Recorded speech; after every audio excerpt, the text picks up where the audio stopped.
Hello, and welcome back to the Awakening Philosophy podcast channel. My name is Jed. How are you going?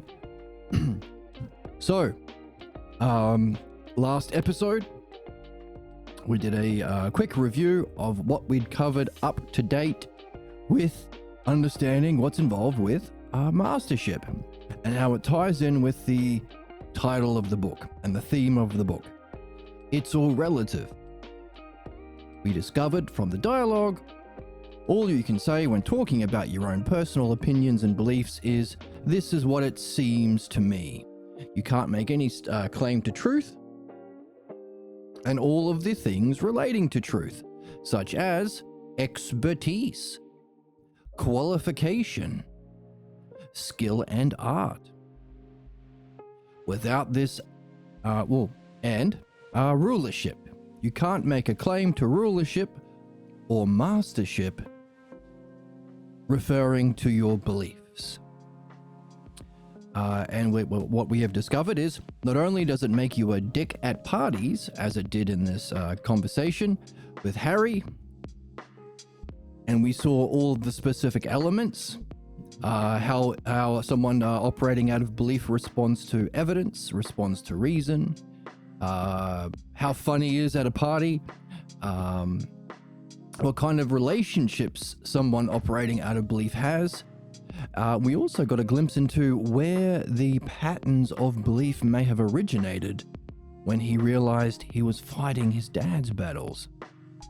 Also, we saw with Aaliyah, someone who isn't into belief but hasn't gone through the work of discovering her own beliefs from childhood, because she ended up with someone just like her parents, even though she didn't really want to. So the other side of that is, well, what's involved in actual rulership, mastership? Most importantly for our soul, how do we become good rulers of our soul and in our relationships and everything else we're interested in, such as our human race and society? What actually qualifies someone or something for rulership? And it turns out to be understanding. So we've been using analogy, which is the activity of understanding, to discover what's inherent to the activity of understanding, what's involved in the archetypal analogy, whether it be a shepherd to a sheep, a king is to his subjects, a captain is to his crewmates. It seems that whenever we collect a series of terms and relationships, they can be seen as archetypically members of mastership or rulership. The most important terms, of course, the greater and the lesser, the shepherd and the sheep.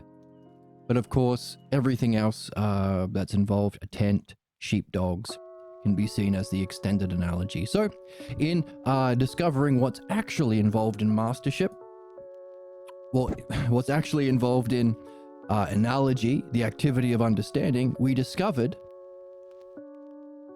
what's involved in mastership. If you can't make a claim to rulership or authority through belief, if you do, you can only do harm, and you even seek harm. There's the sadism behind belief-based authority groups, religion, capitalism, conservatism, they're the big three. But all systems that claim their rulership and expertise through belief can only do bad. Only bad things can happen, because good things require, knowledge of the ideal, understanding of its parts, a skill to employ both to make judgment about the subject, the skill of understanding to use analogy to recognize within an analogy there is an ideal. Within a set, you can hierarchically rank the members of the set. And if it's to do with a perfection or development, your job is to use this knowledge of the ideal and understanding of the terms within the set to make a diagnosis of where the subject is, and close the gap between where they are and that ideal.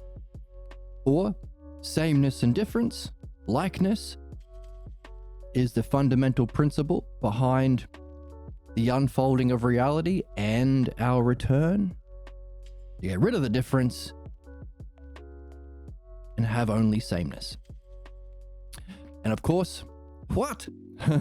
Any questions? Any specific questions? I'm willing to answer them. If you are a champion streamer. Yeah, close the gap. And also we saw that as human beings have our own perfection to do with our state of mind. Hello. We could therefore, well, anyone who seeks rulership over human beings, whether it be you over your own soul, or within a relationship, or within any other field that has rulership over human beings, politics, spirituality, anything else,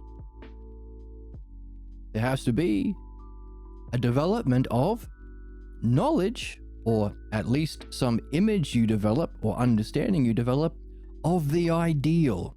What's the ideal state of mind?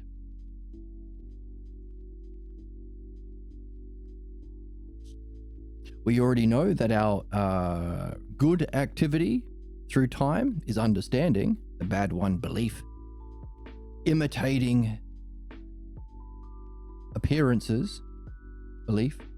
Understanding is the good one. So whatever is the ideal has to involve some sort of ideal functioning through understanding. Some ideal state of mind. We have discovered that we get to, well, what makes us different from cabbages, caterpillars, and cows is we have the capacity for self-reflection, ousia, and the capacity for language or reason, logos. So what is the ideal ousia? What is the greatest level of mind turning about to know itself?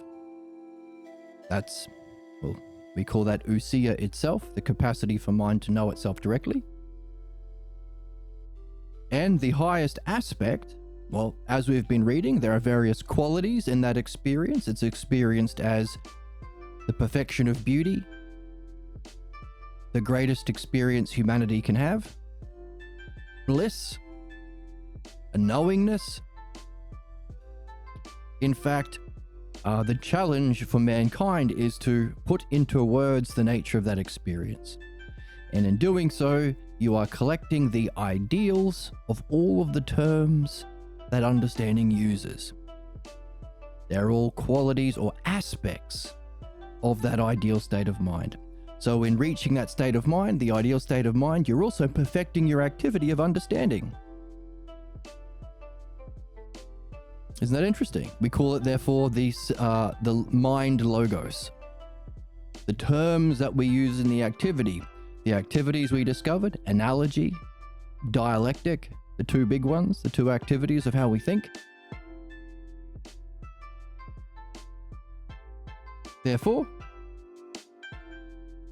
we are perfected by closing the gap of difference between us, our current state of mind, and the ideal state of mind. We also looked at how this is experienced as the brilliant light of, well, pure being, and this can even manifest physically. And we saw in the text accounts of the various people who've had that experience, including the Gospel of Mark, with Jesus having that on that mountain, having that brilliant light of being experienced. Only we were left with questions about how he made sense of that experience. Whether or not it was with understanding, good, or belief, bad.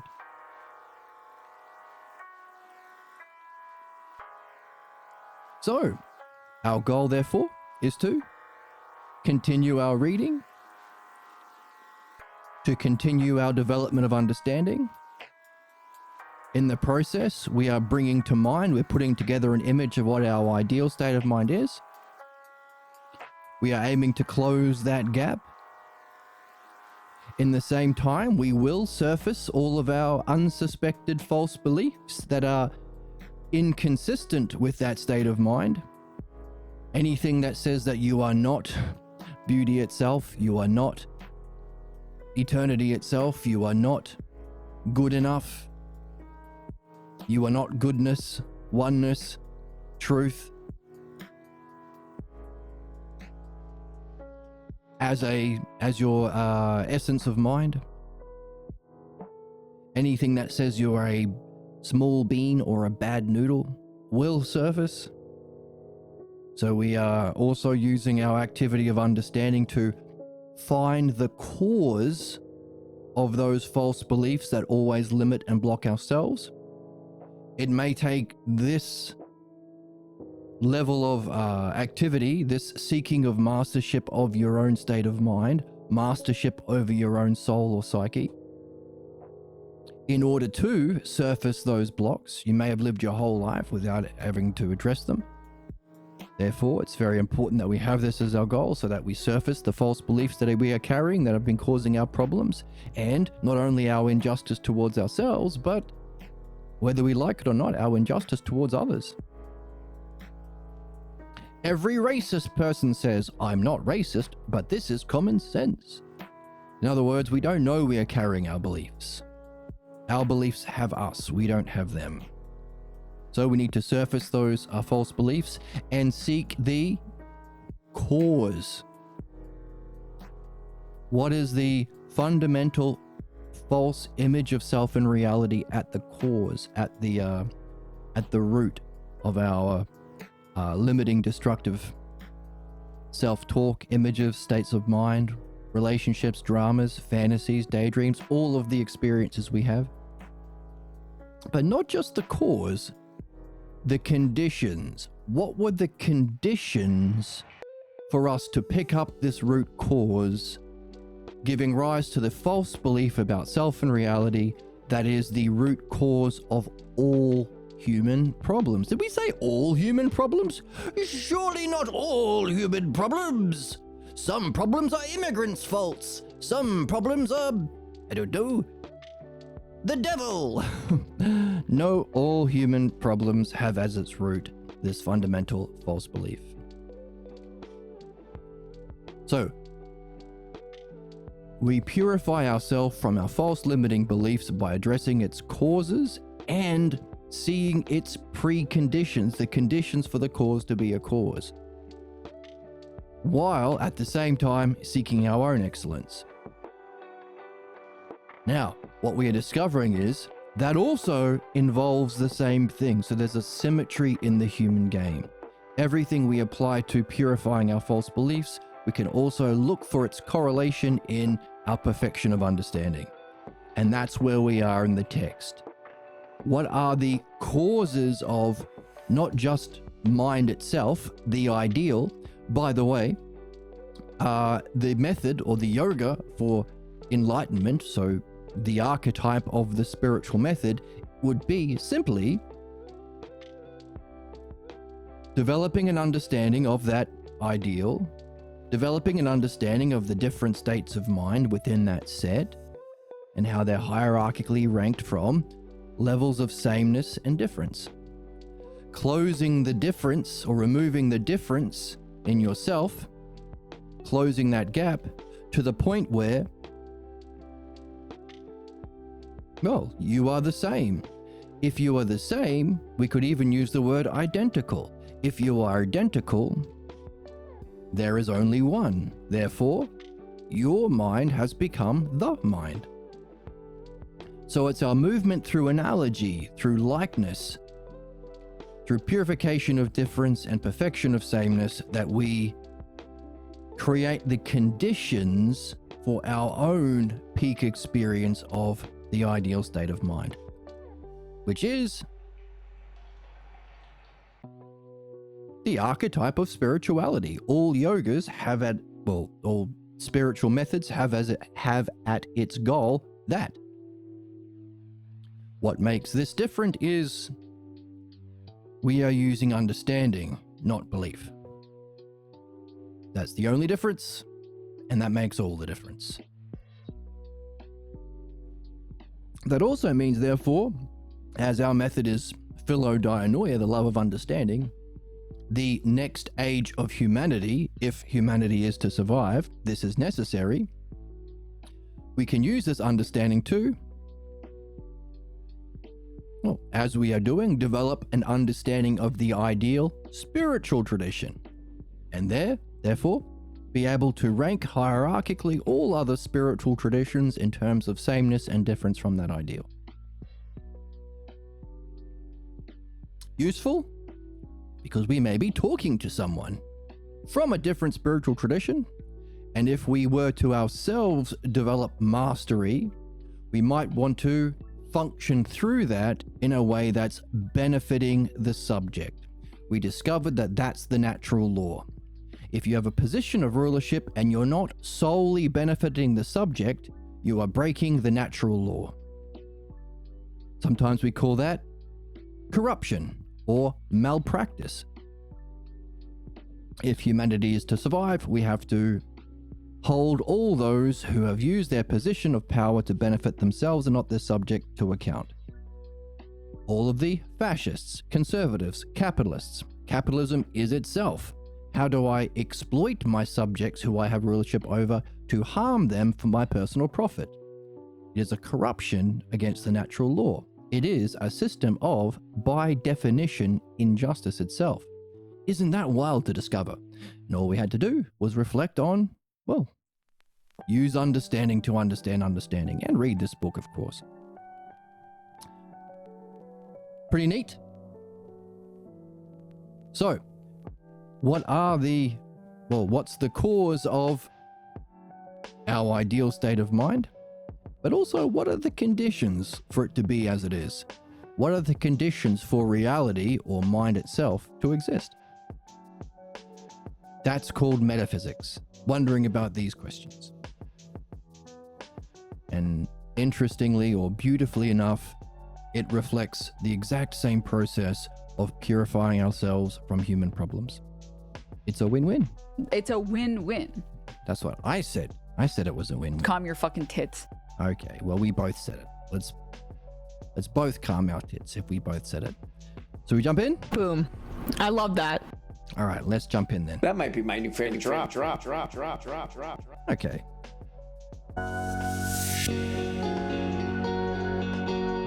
There's the book. And that tells me that I haven't opened my PDF.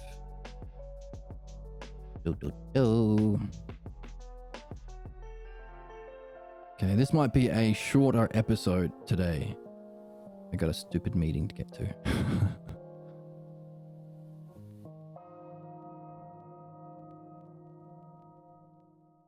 By the way, the last episode was a banger.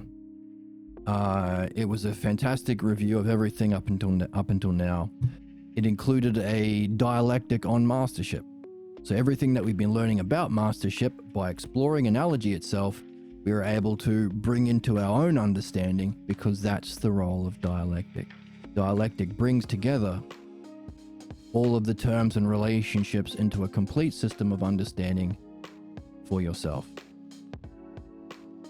So if you missed the last episode, make sure you check it out on the YouTubes. Or for a week, it's on Twitch as well. But the YouTube's one is better because I cut out the breaks. So we also started on this next section, and there are a lot of puzzles. So let's reread and find all our puzzles. So the analogy part, we finished with, hey, if we do make comparisons, we actually see things that were inherent within both things that we wouldn't have seen had we not used analogy to compare them. For example, the fog was like, there's our comparison across different sets. What are you comparing the fog with? The fog was like a cloak. What's the significance of making that analogy? The fog was like a comforting cloak.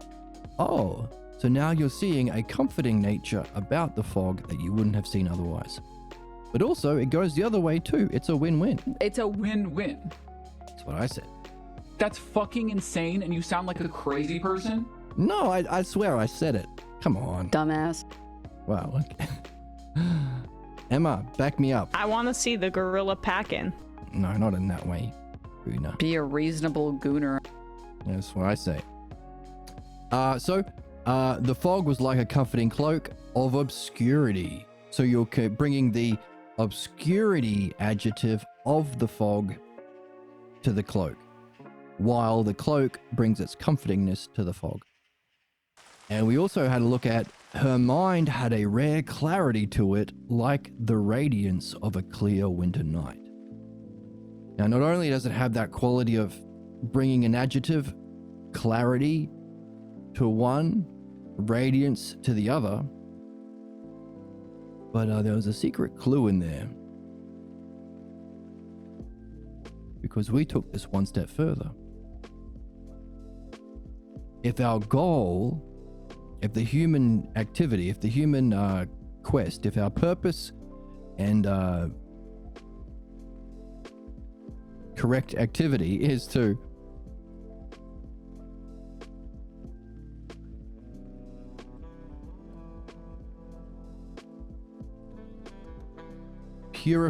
purify our false beliefs, which are by examining all of our problems that surface as we seek our excellence.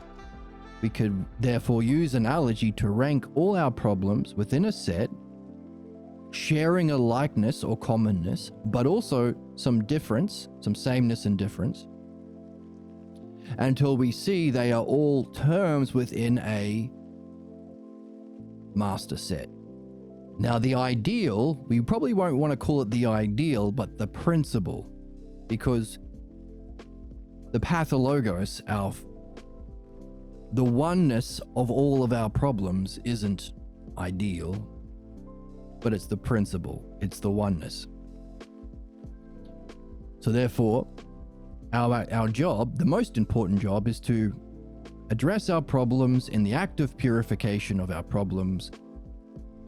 And that pathologos is a false idea about self and reality. In other words, what if the self isn't? When we use the dialectic to explore an idea, we explore whether it is, what happens if it exists, if it's an aspect of the self that is, or mind itself, eternity, being, or how do you explore something that isn't? If it's all relative.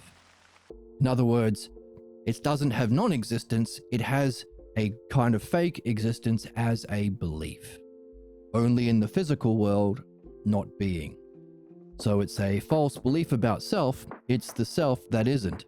In other words, what if you thought yourself sucked?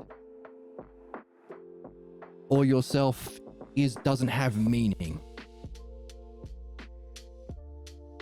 Or yourself just turns to dust at the end of your life?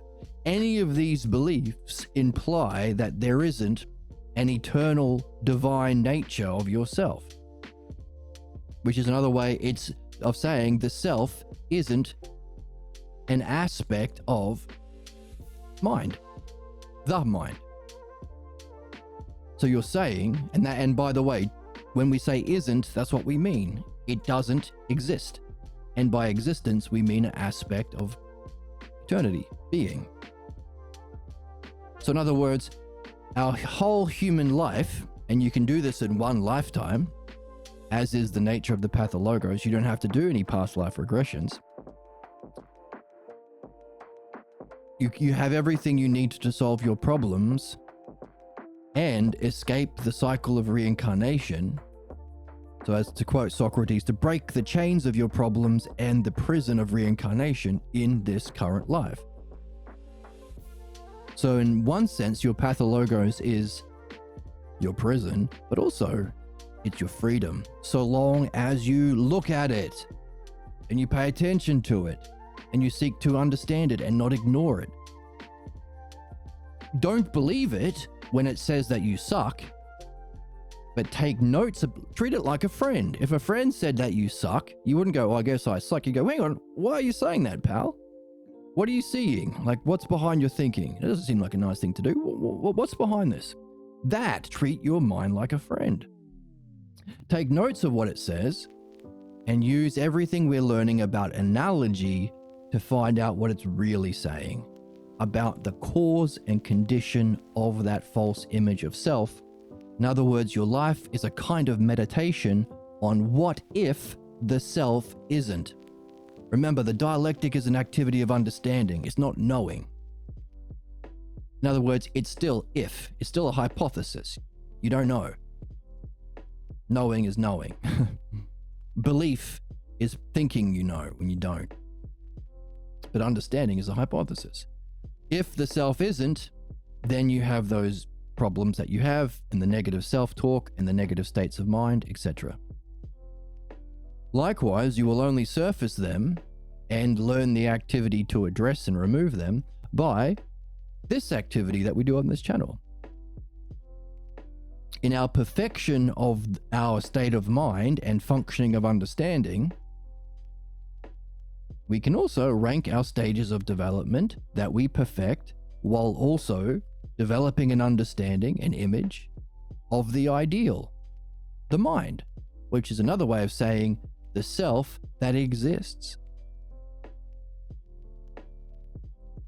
Therefore, the human activity is developing a set of terms within an analogy of what if the self isn't, and a set of terms within another set of an analogy, what if the self is. But hang on a second, this is the self that is, the self that exists. It's the peak state of mind, but it's still an experience. And what we're discovering is every experience has a cause, or even conditions for it to be. So conditions and cause. In other words, the self that is and the self that isn't requires the self itself. And if that ain't an experience, either a negative false one in belief or a true profound one in the peak experience, how can we learn about the self if it's what's watching, if it is awareness or attention or seeing itself? It's not an experience. It doesn't have qualities. This is the peak of all qualities. Literally, our challenge is to use the highest words we have to make sense of this peak experience. To recognize in the experience, it might be the most profound thing, but in our reflection afterwards, in the afterglow, you can recognize it has aspects, intellectually distinguish its aspects. That's understanding. How can you do that to something which isn't an experience? Therefore, this book just gave us a clue. By using analogy, you can bring with it an echo of something you've seen here to the other thing. The fog was comforting like a cloak.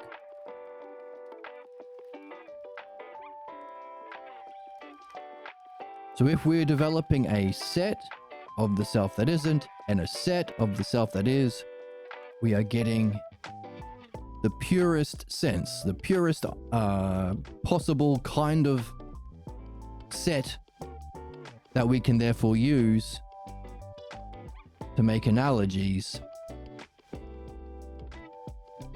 about what's inherent necessarily as the cause and condition for these two that follow. In other words, we're discovering, just as we discover the inherent intelligibility of this in our reflection of our peak experiences that we get by our closing the gap and being more the same as it, using the terms that it uses, using the activity, dialectic, and analogy that it uses in its creation, is our preparation for that experience or our perfection to that experience. But we have to reflect on that to find its understandable aspects. So too, in the negative sense of the human experience, all of our problems are solved by recognizing all of the aspects within our false idea of self. To see it like a diamond, see all of its aspects, see all its facets. So too, our job is to do the same thing for the self. Only problem is, it ain't a false belief we carry with us that we can discover. It ain't a peak experience of mind that we have available at every moment. In fact, between every gap of time, there is a possibility to experience that because it's what's creating every moment.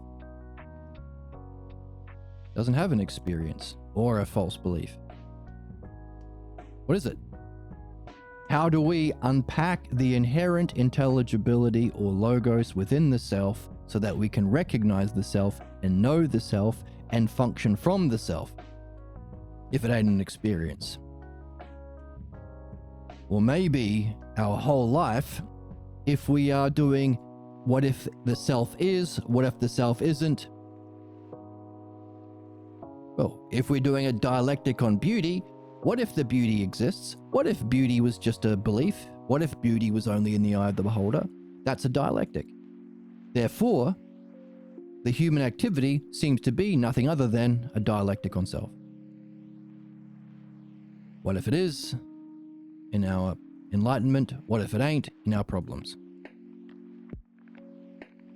Furnishing us with two sets of analogies, so the dialectic furnishes us with analogies that we could therefore apply to attention or awareness or seeing itself. To recognize the qualities inherent within something without qualities. So that was a fun hypothesis we came to, especially because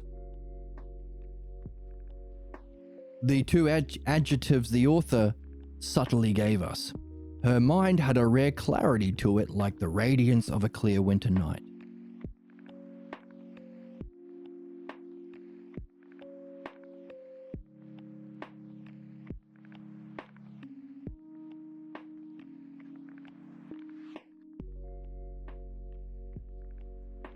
A clear winter night isn't radiant? Someone's state of mind?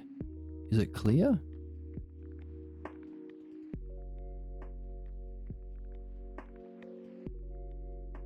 If you make this analogy, you could have a state of mind that is both radiant and clear.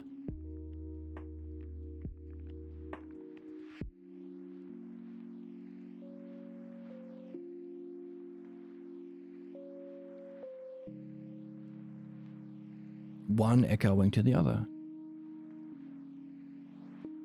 What's our goal in our perfection? What's the ideal state of mind?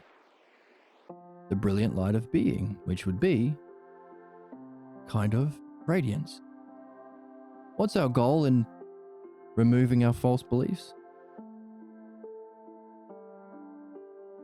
Well, what happens when you remove something? It's not an addition of radiance, it's a clarity. So maybe that was a little bit of a clue. How can the self, which has no qualities, be like, analogously, the radiance of the highest quality, literally possible or experienceable as a human being? How can it be like it, analogously? At the same time, the dialectic of what if the self isn't, how can pure attention have a clarity to it if it doesn't have qualities? Like the clarity reached when we free ourselves finally from our pathologos. Analogy can, well, raise those questions, can't it? So that would be where the game ends. Well, where the game leads. Pretty good book, huh? Emma, what do you say? Good book? They're secretly turned on by it.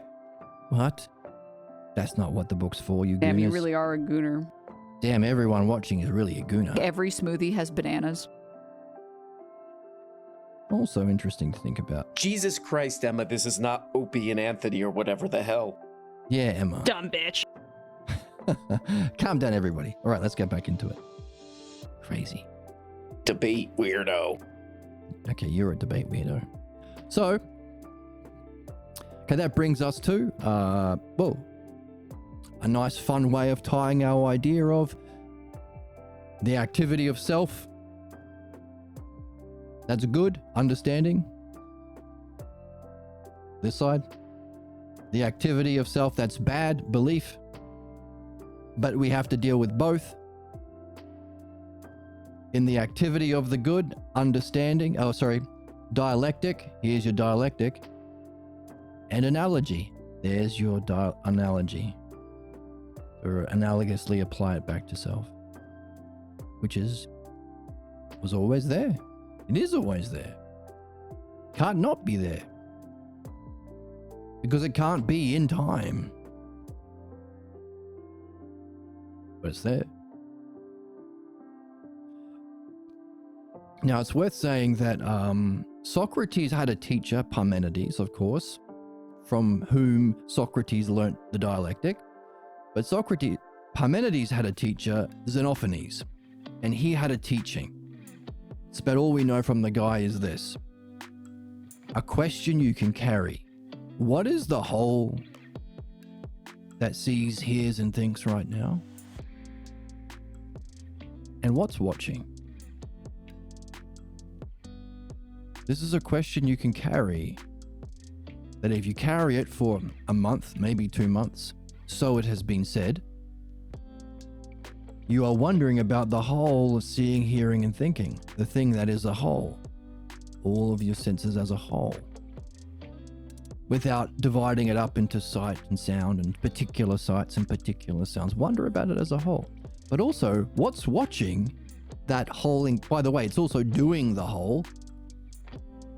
As we say, you don't see whole, you infer it. You don't see beauty, you infer it. All of the aspects of mind you infer onto our physical experience. I show you this stuffy, you don't see the back, you infer it's a whole stuffy. You infer it's got a back. So what is the whole is also another way of saying what's holing. But also what's watching is a kind of question that you can carry that puts you in an open, curious mind, directs your attention, the self, away from your beliefs and images that play out in the physical world. It'll still happen, don't worry about that. But it directs yourself or attention to the ideal of mind, which our goal is to become the same as, and also the self, our ultimate goal. To know the self. So that's something you can do all the time if you want. That's the teaching of Xenophanes. And some say if you carry it for a month or two, you might find it have the effect of lessening the power of your pathologos over you. And I also wonder what would happen with these two ultimate goals that we have. So, worth mentioning for all those who are curious and are into the game. I'm looking for someone to share in an adventure. Yes.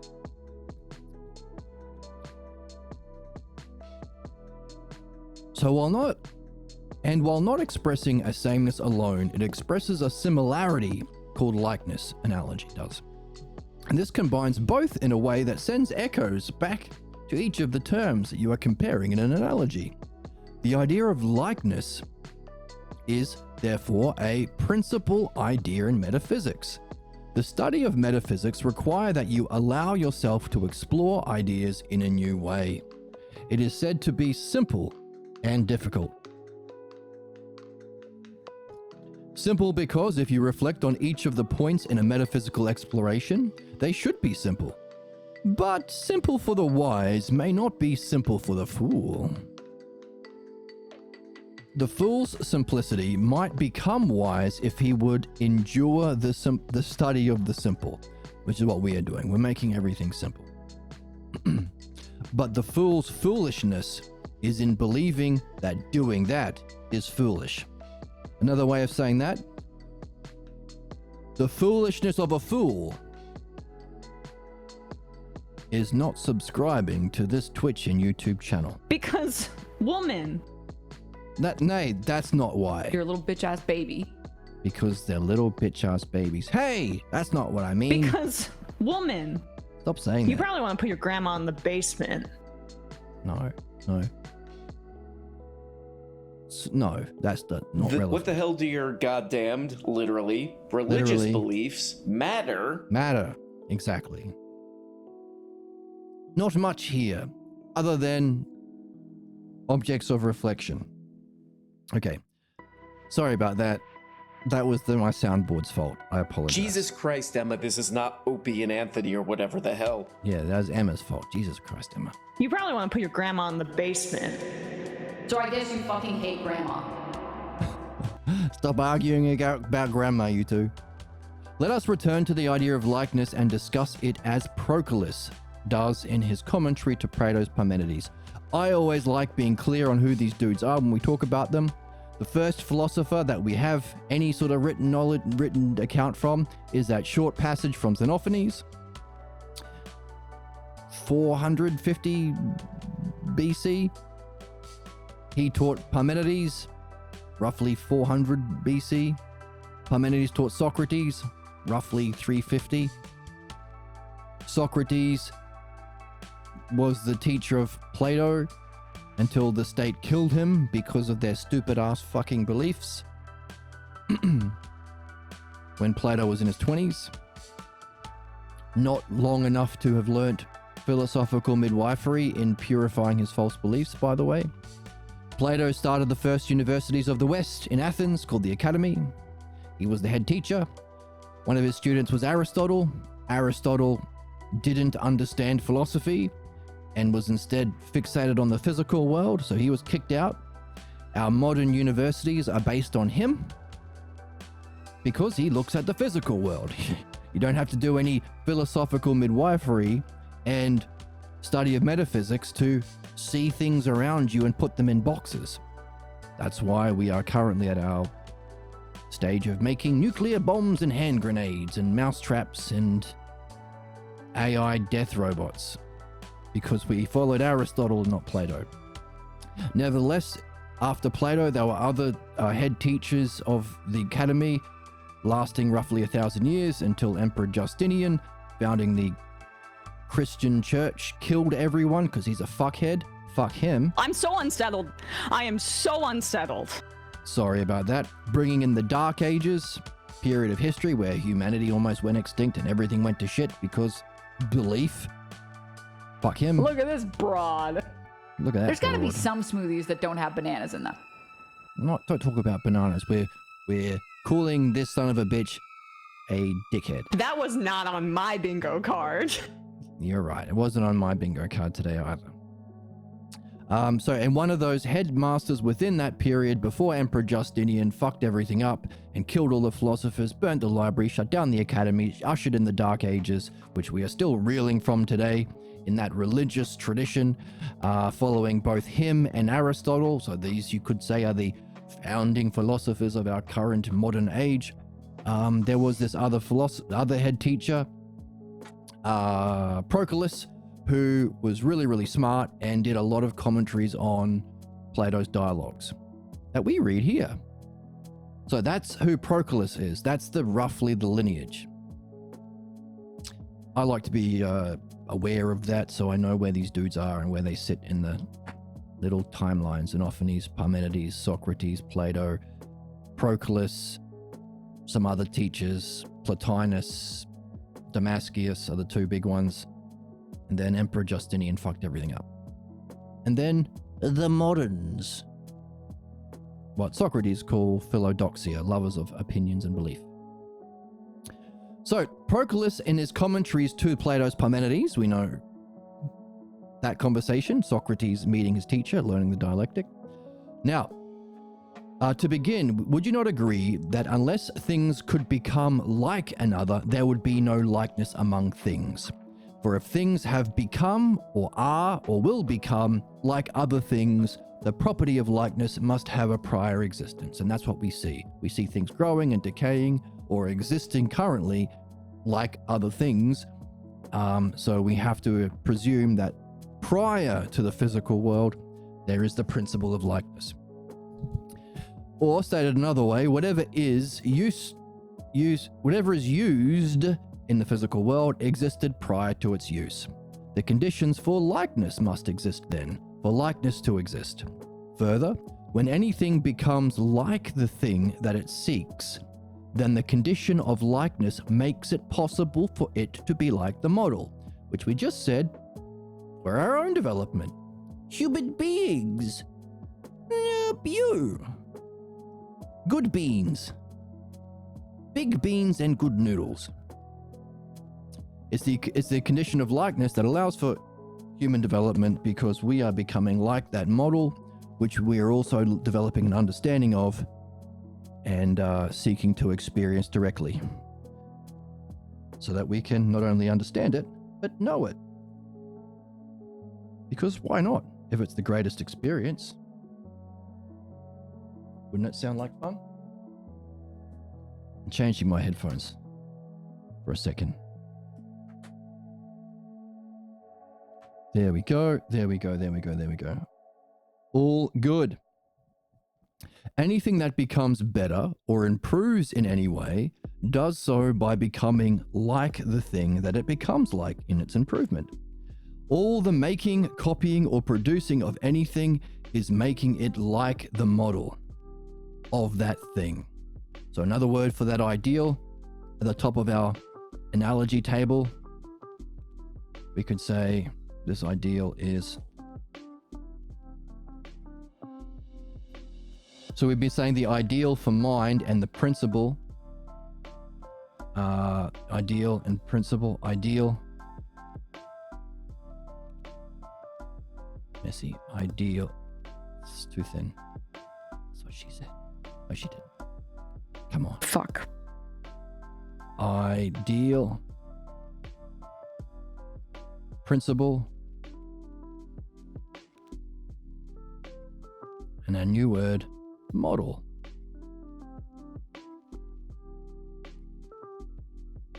Anything that becomes better or improves in any way does so by becoming like the thing it becomes like. All the making, copying, or producing of anything is making it like the model of that thing. So not only in our return, but also in our creation. An artist reflects on the model in creating his paintings, in creating the terms within his set of paintings. So it can go up and down. All things, like another thing, are so because of the condition that made that likeness possible. As long as the condition persists or is maintained, then we can say that it is the single tie that joins and holds all things together. Isn't that interesting? Likeness is that tie that holds all things together. Surely then, when things become like, they share a common likeness. And they also have that commonness that joins them together. Common likeness. But each thing becoming like a model becomes more like its ideal or archetype.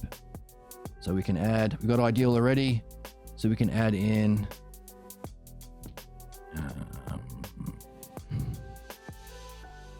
archetype. A-R-C-H-E-T-Y-P-E. Archetype, a new word for this one here. T-Y-P-E. Archetype. Isn't that neat? For the being of each is defined by its likeness to the intelligible model, and it's through being like its idea that each is what it truly is. Then likeness is the common factor that perfects the being of each, since perfection comes to each when it becomes like its intelligible form.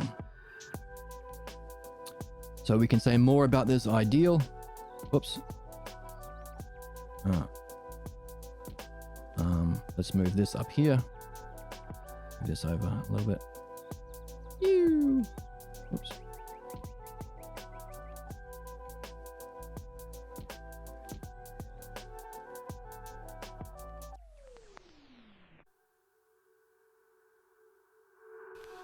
So the pathologos doesn't have an intelligible form, of course, but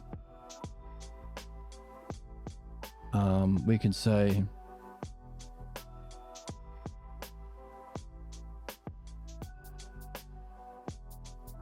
right for what is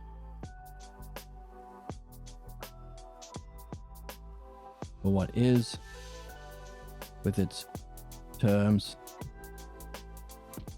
what is as the ideals with its terms in its set, we can say it is, what is it? Intelligible form. Intelligible form.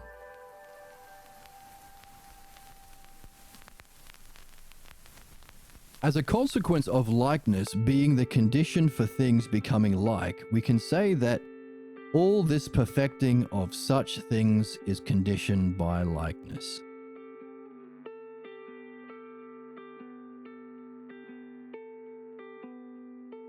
So both the unfolding and the return happens via the principle of likeness.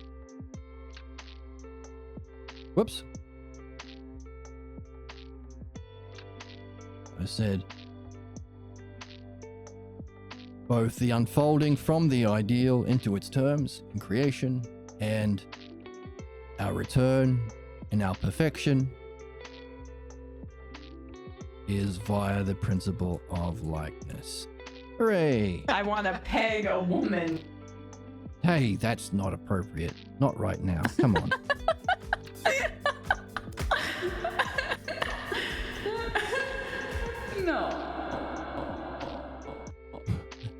No. All right. That was just silly. That was just a very long drop, wasn't it? The consequence of likeness being the condition for things becoming like, we can say that all this perfecting of such things is conditioned by likeness. Fundamental principle of creation and perfection. Simple? Just a key idea. Remember the fool? His foolishness was not enduring the study of the simple. Is it worth it? The likeness of things in similar classes is expressed in and through analogy, and it is this factor that is called the natural property of analogy, comparing similar classes. For us, the self that is and the self that isn't, that's kind of similar to the self that transcends. Then anything made or created presupposes the condition of likeness. Indeed, since God's creation is often spoken of as being like himself, we can say that the condition of likeness made it possible for the universe and man to be akin to himself. This is saying, is it not, that the supreme originating cause of the universe is the principle of analogy.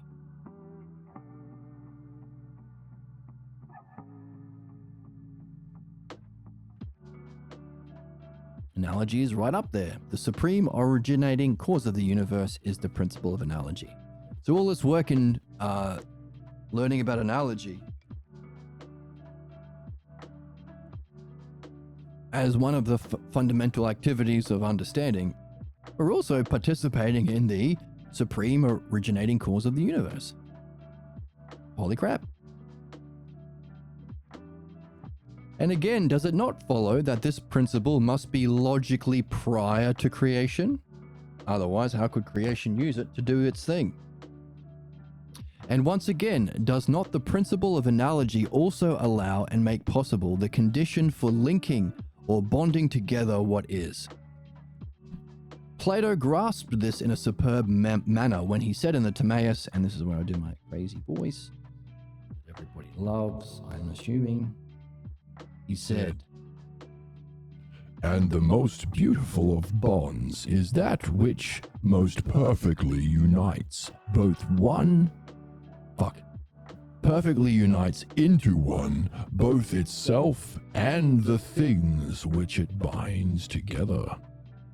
And to effect this is the most beautiful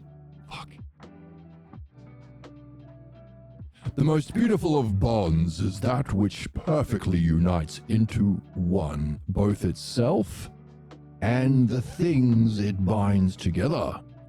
And to effect this in the most beautiful manner is the natural property of analogy.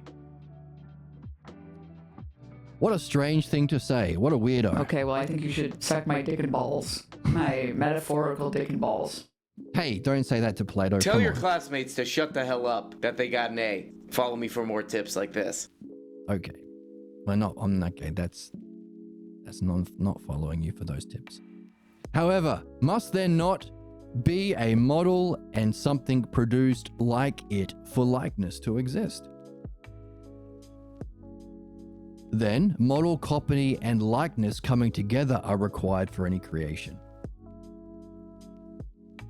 So while we can say that there is a precondition of likeness for this to happen, for it to come into existence, you also need a model and copy for likeness to express itself.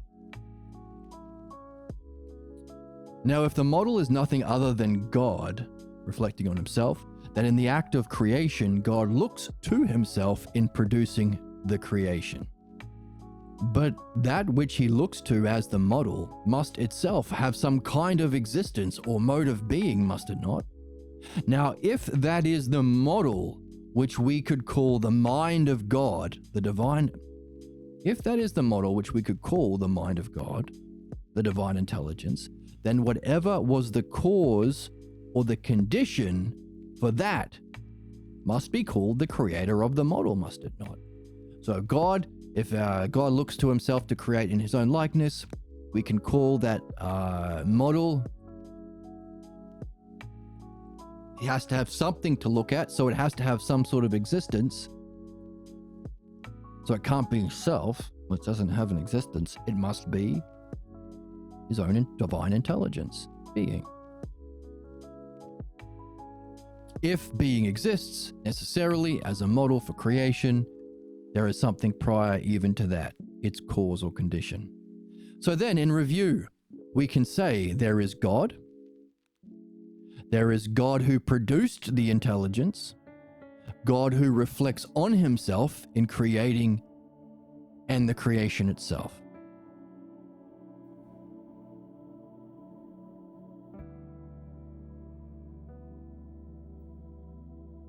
So we got a set of terms from the original God.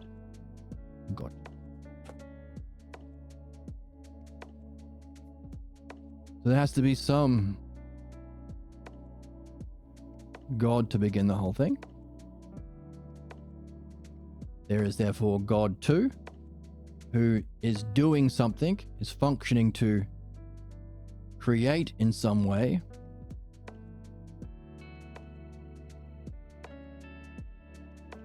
Oops.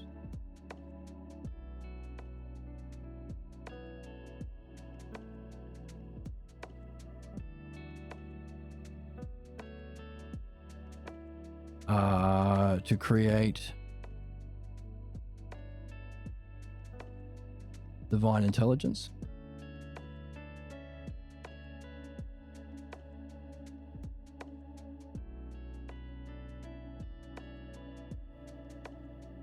Should probably want to give a different color too.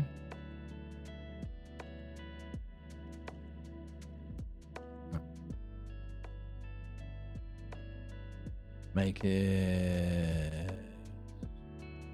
No, make it yellow.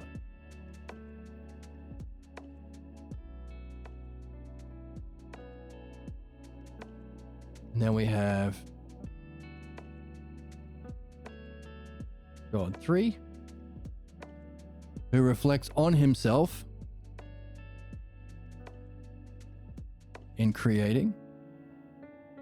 So there's this God that is engaged in reflecting on,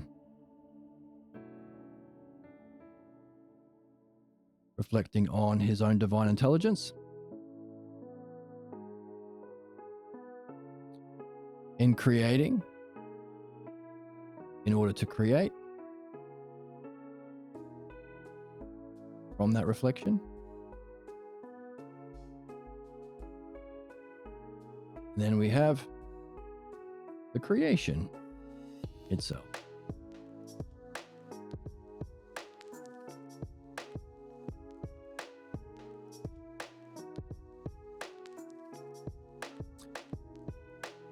Which is interesting because if we have divine intelligence, we could put a line here and say, hang on a second, that sounds like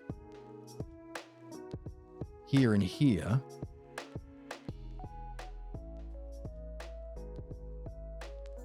We can call the dimension of mind or being. That we saw was the ideal state of mind that all human beings seek, and anyone who seeks rulership over human beings, be they politicians, spiritual figures, yourself ruling over your own development, or the ideal that you seek in your relationships together, should you want a good relationship, it's this guy. But that means prior to that, you got two other gods we got to figure out. Some first god and some second god that does some sort of creation. Puzzles.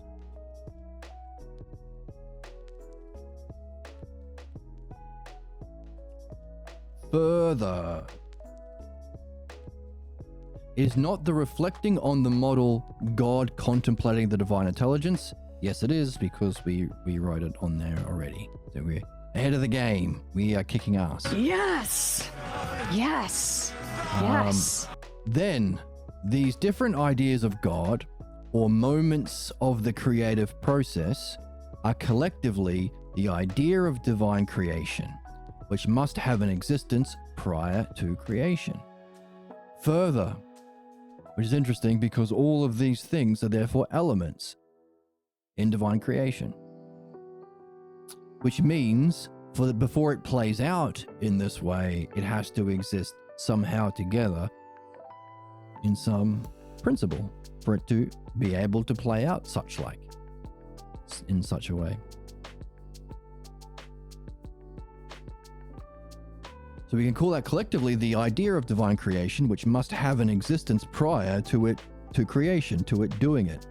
Further, since these ideas are presupposed for the creation and maintenance and dissolution of the universe, they are necessary conditions for our universe.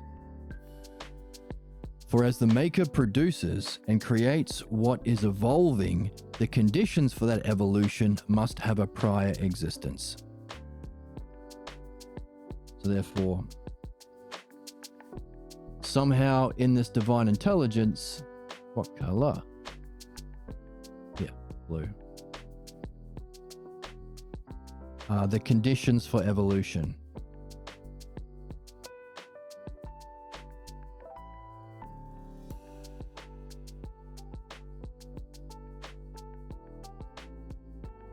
Prior to the creation, to the creating of the creation, which is going through the evolutionary process.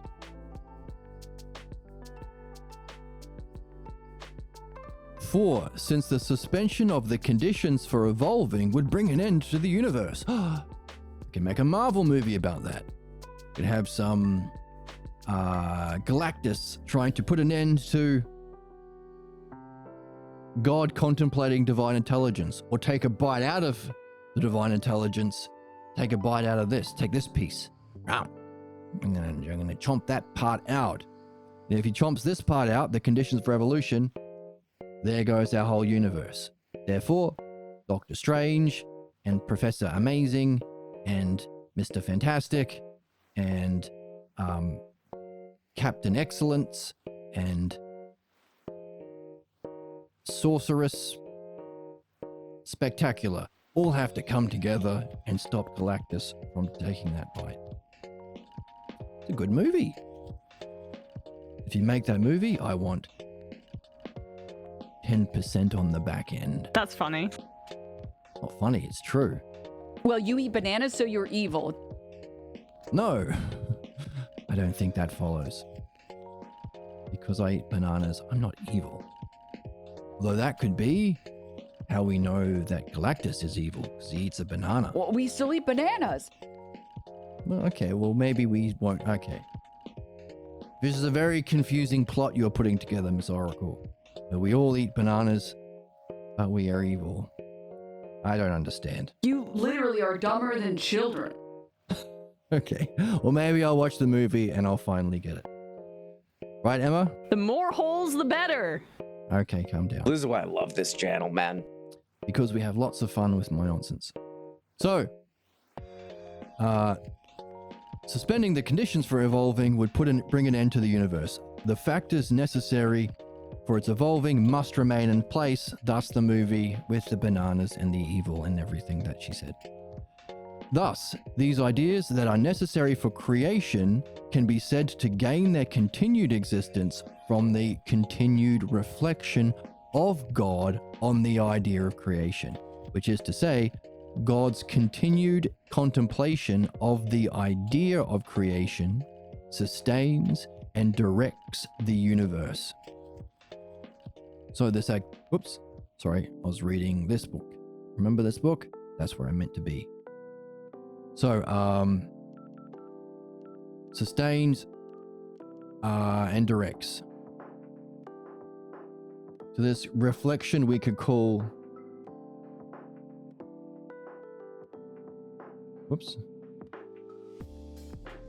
contemplation. Yeah.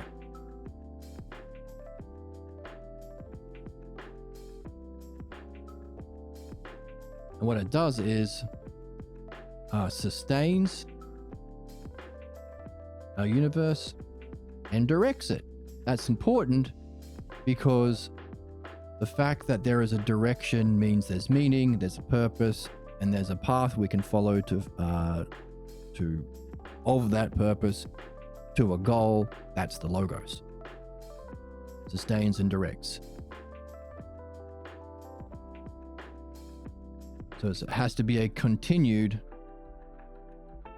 So there's a state of reality where there is this God 3 continuously continuously reflecting on his divine intelligence, which is the model of creation, which includes within it the conditions for evolution, and so therefore sustains and directs our evolving universe. And you're meaningful. You are especially important as part of this universe. See? That's true. Therefore, anything that says that you are not essential, meaningful, have a purpose as part of the divine intelligence within an evolving universe, you are yourself being sustained each moment by God 3 reflecting continuously on divine intelligence.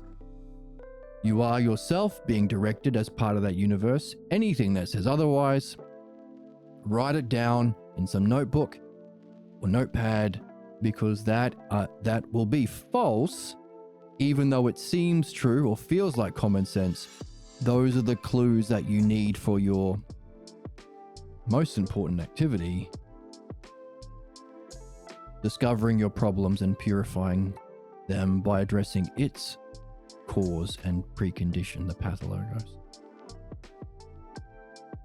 So listen to it. Don't be ruled by someone who claims rulership via belief. That's it's all relative. Don't listen to a fucking Harry or Harry's parents. Don't believe it, but write it down. Even your problem, it must be therefore part of the plan or the model.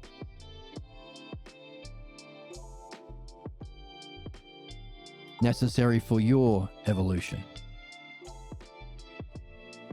Just don't take it literally. That's the game. Cool? Yes. Emma, cool? Somehow it always comes back to this. Oh, it does. I would scoop the moon in a cup In a cup. for you. For everybody who's still here.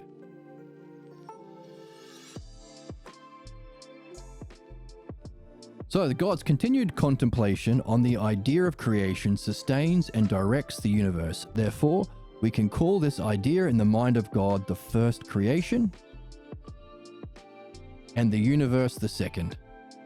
And both are sustained by the creative contemplation of God. Interesting. So there we have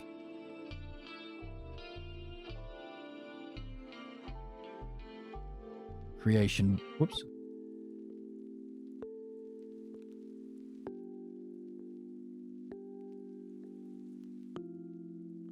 Creation 1 within the set of terms we call creation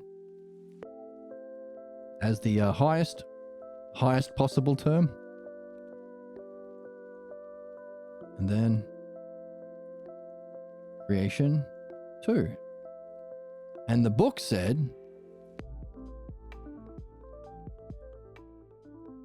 creation 2 is so we can build a set of terms of called creation. Yeah, this would be the ideal, I suppose.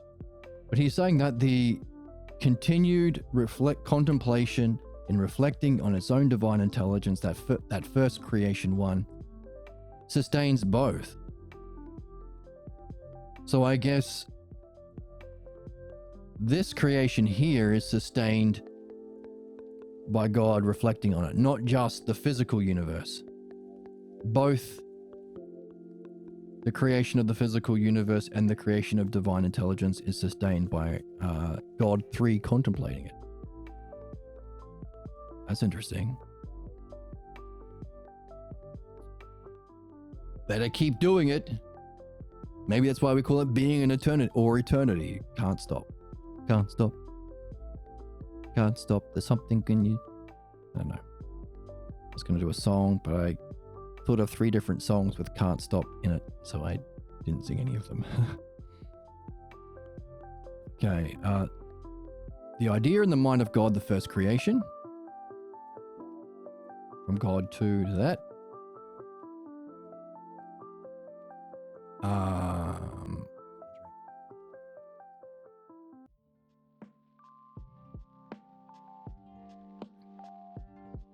And the universe the second, and both are sustained by the creative contemplation of God.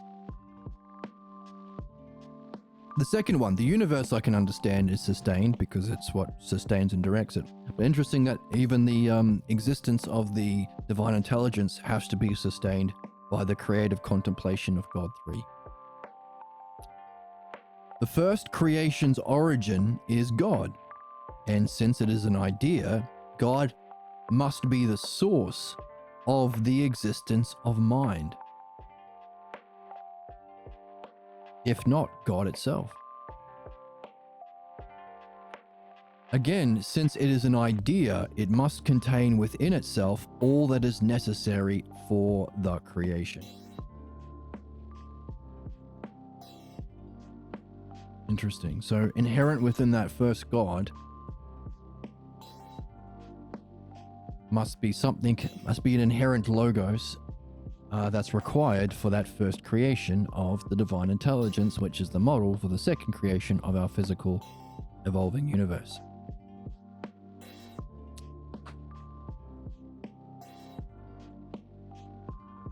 Again, since it is an idea, it must contain within itself all that is necessary for the creation.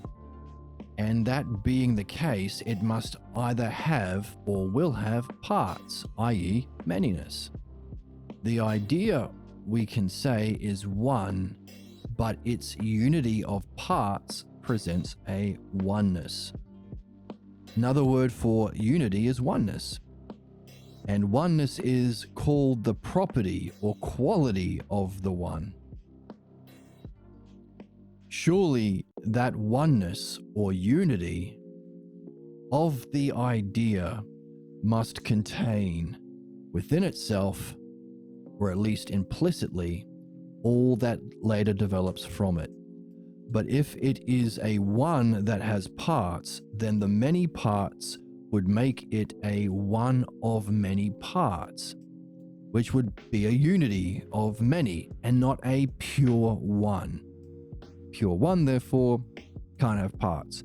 So if this creative process,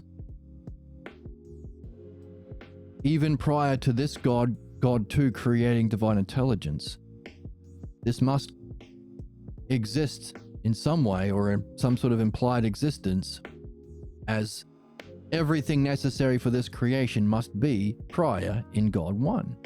If that's the case, we can't call this a pure one, because it contains within it a manyness.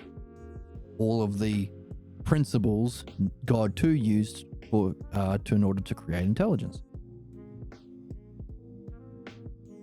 So it's a oneness or unity, not a pure one, which doesn't have any manyness. Interesting, is it not? Now, it kind of works. I'm testing my new earphones. I've got a couple of new ones. And I got new, like, my left ear's got something wrong with it. Anyway, trying new, like, tips for my earpiece.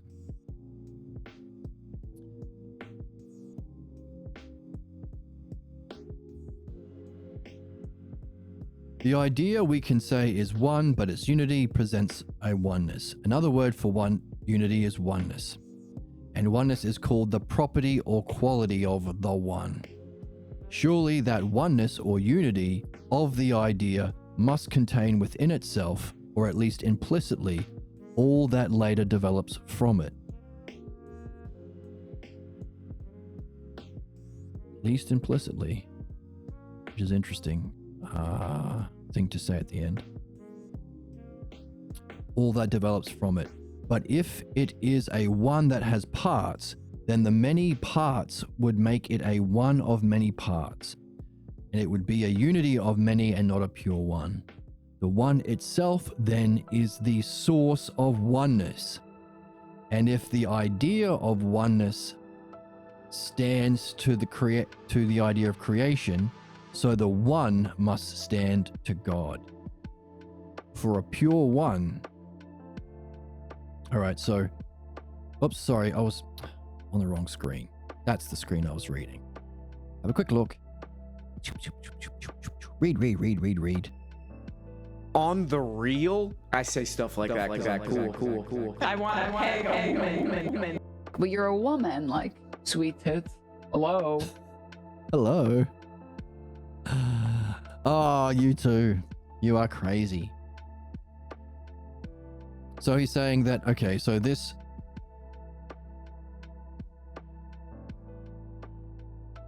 God 1 up here must be a oneness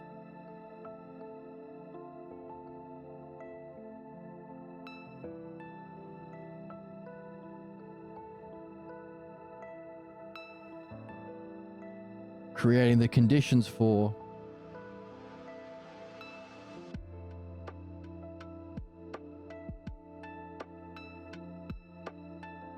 oneness, because it contains a manyness that are the conditions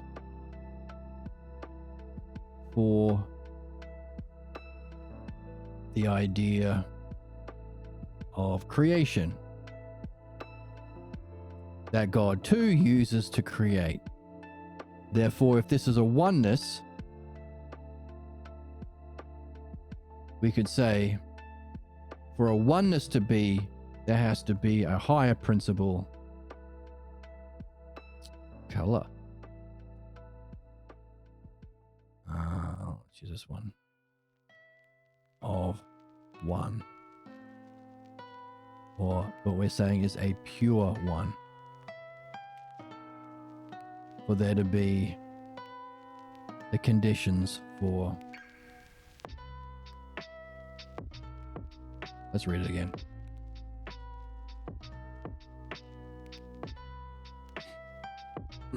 The one itself then is the source of oneness. And if the idea of oneness stands to the idea of creation, so the one must stand to God.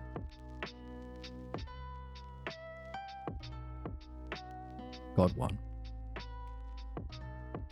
For a pure one, so there's an analogy. As the one is to oneness, so too oneness is to creation. So it's a mean analogy. So if it's an analogy, we should write it down because we're all about analogies up in here. So, the one itself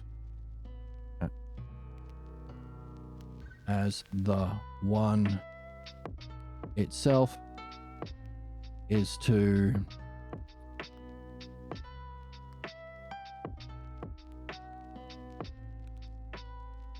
oneness as its source,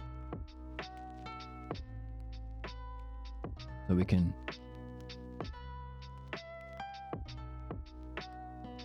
that's defining that relationship. So too the idea of oneness is to the idea of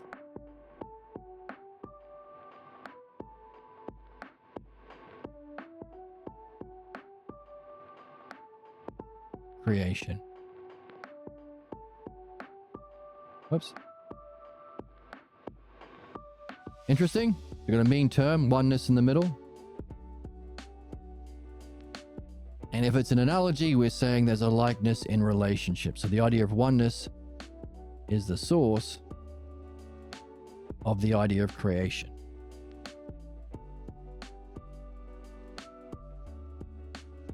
Which is defining, of course,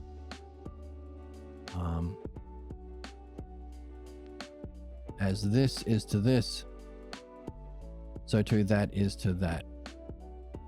Or so too this one God is to all that follows, the idea of creation. That's the relationship there. As the pure one is to this God, which is a oneness containing the conditions for creation, so too this God is to God too, or is to the idea of creation that God too uses. Interesting? What's the time? Okay.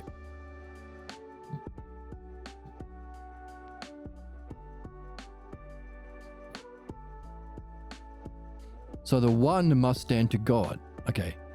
One itself then is the source of oneness, and if the idea of oneness stands to the idea of creation, so that the one must stand to God.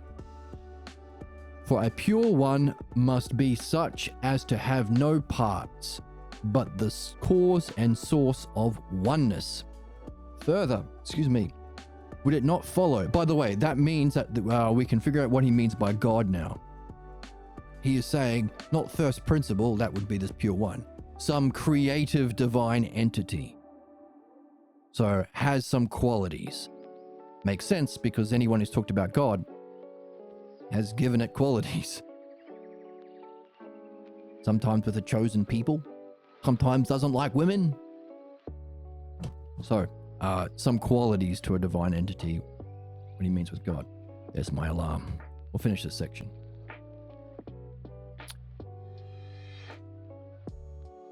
So for a pure one must be such as to have no parts but the cause and source of oneness. Further, would it not follow that the one cannot be identical with anything, nor be the same with anything, nor similar to any class of things, but the source to them all? Why? Well, it seems to be prior to all of these qualities like likeness, and sameness, and identity, and things, There aren't things to be like. Yet. But is this not curious? This exchanging or even mixing together the idea of God and his creation with one and many? So we've gone from a kind of mythology about God and creating and you could make up anything by using the most primary possible terms, one and many. We're exploring it rationally. Metaphysics. Hooray.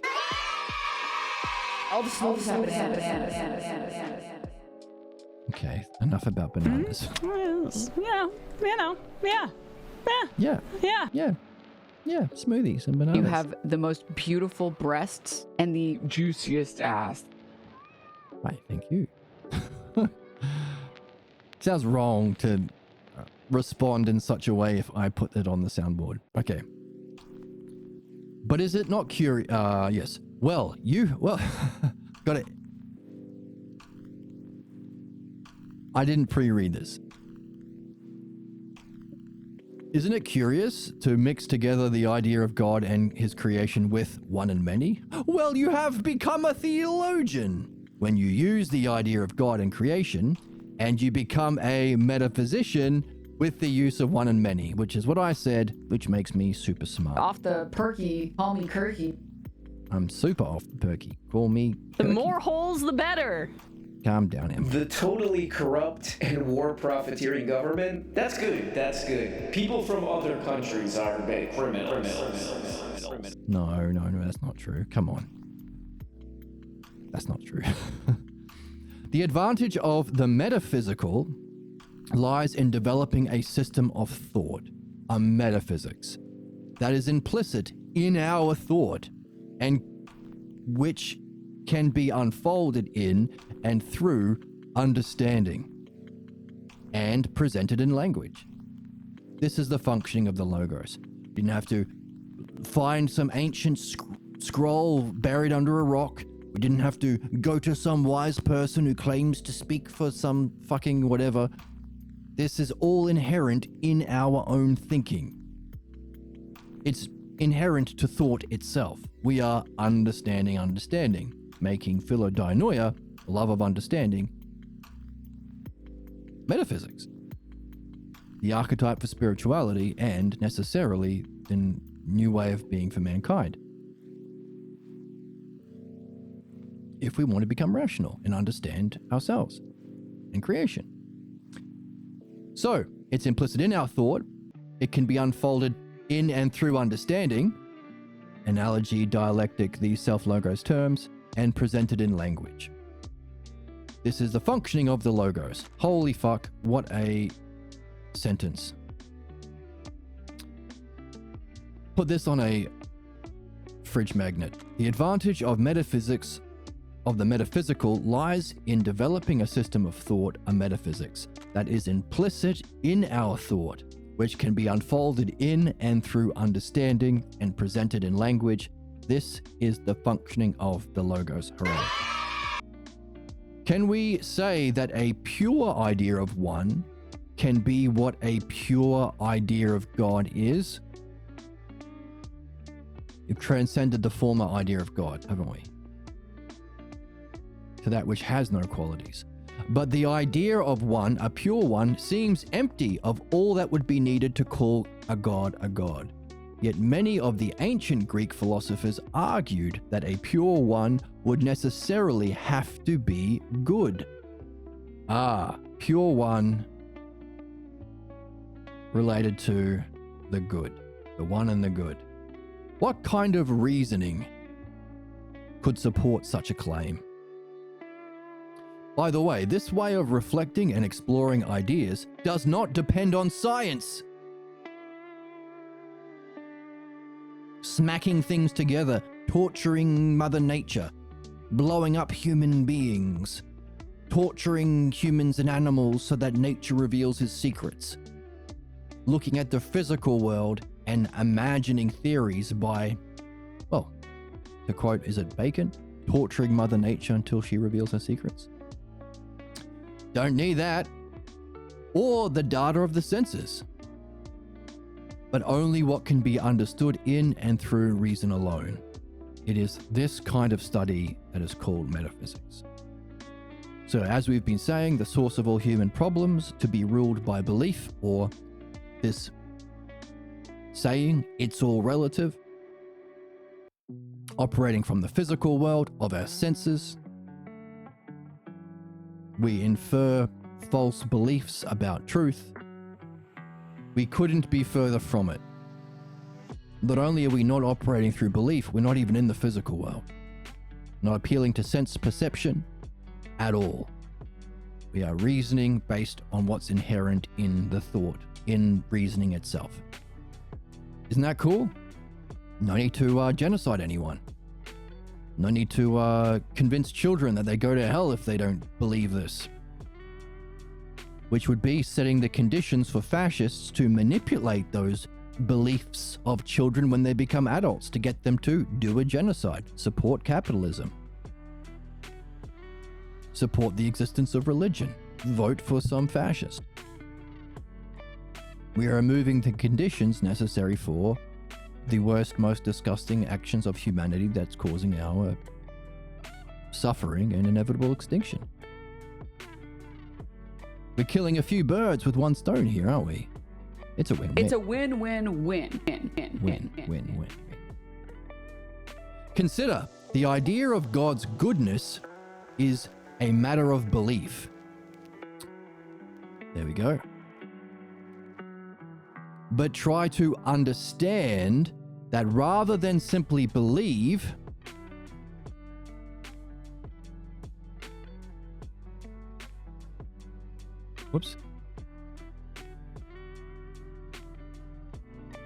it is the task of metaphysics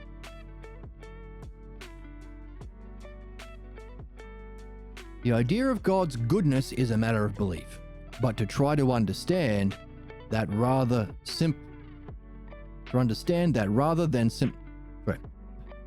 the idea of God's goodness is a matter of belief, but to try to understand that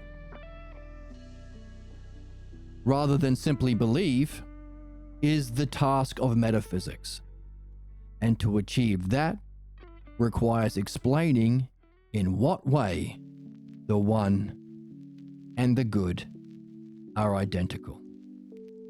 It sounds like we have been given a mission to understand, no appeals to belief or physical sense bullshit, or authority figures or whatever, personal opinions or it's all relative, to use reasoning alone, to reflect on thought alone, what's inherent in thought and language itself. Can you use everything we've been learning about understanding, its activity, dialectic, analogy, the books that we read, the self-logos terms of what's inherent within the mind logos and the self-logos? Can you explain in what way the pure idea of one, not oneness, and the pure idea of good, not goodness as an adjective, like oneness is an adjective to describe many parts coming together into a unity. It's what oneness is, an adjective. But what's the noun? That's the condition and cause for oneness is in the world. What's the pure one? Higher than a quality-based idea of God. Can you say that this qualityless or this transcending of quality pure one can't have qualities because that'd be a meanness? Can you also show how that would be equally the pure idea of good prior to any description of goodness, such that if there is some goodness in a oneness that contains all of the principles and ideas necessary for creation, such that God too can use that to create the realm of being and pure intelligence, so that God 3 can reflect on that pure intelligence and create the evolving universe. Is there some goodness within that? Is there some goodness within the system?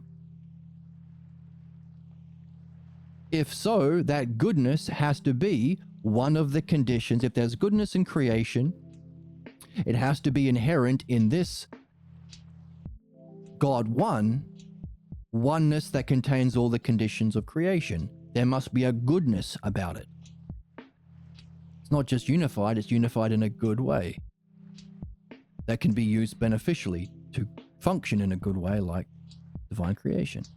If so, not only is this a oneness of all of the conditions for creation, it's also a goodness for all of the conditions of all goodness and benefit that follows. Therefore, for this to be a oneness and have a quality of being good, so a goodness, there must be a prior pure good. Color. We'll stick with yellow. Must be a pure good that must be prior to the idea of oneness, or the good itself is to goodness as goodness is to the idea of creation, similar to the one itself is to oneness as the idea of oneness is to creation. Your task is, in metaphysics, to explain that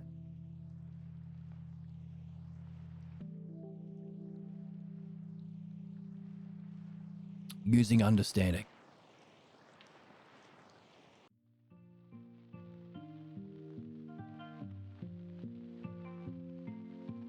How does he explain understanding? This way of reflecting and exploring ideas does not depend on science or the data of the senses, but only what can be understood in and through the use of reasoning alone.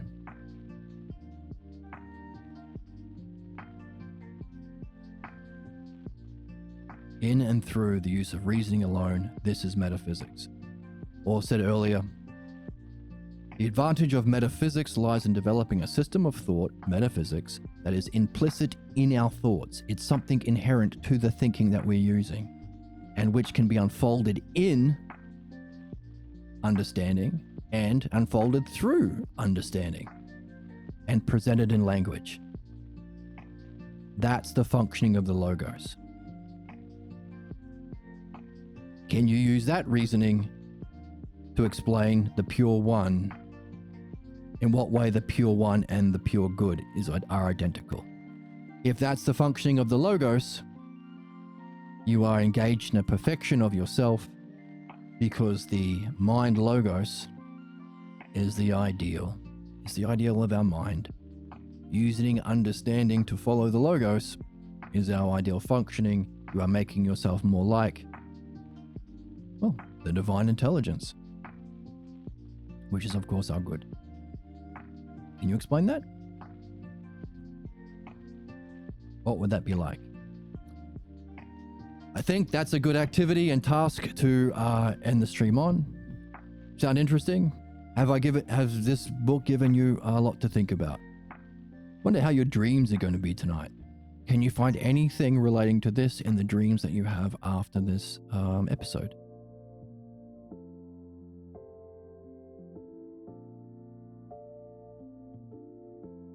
Can you use the ideas inherent in the dream itself to also solve the puzzle of the dream? Oh my God, don't we have fun here? Lots to think about, lots of fun to have. Thanks for joining me, and I'll see you in the next one. Bye.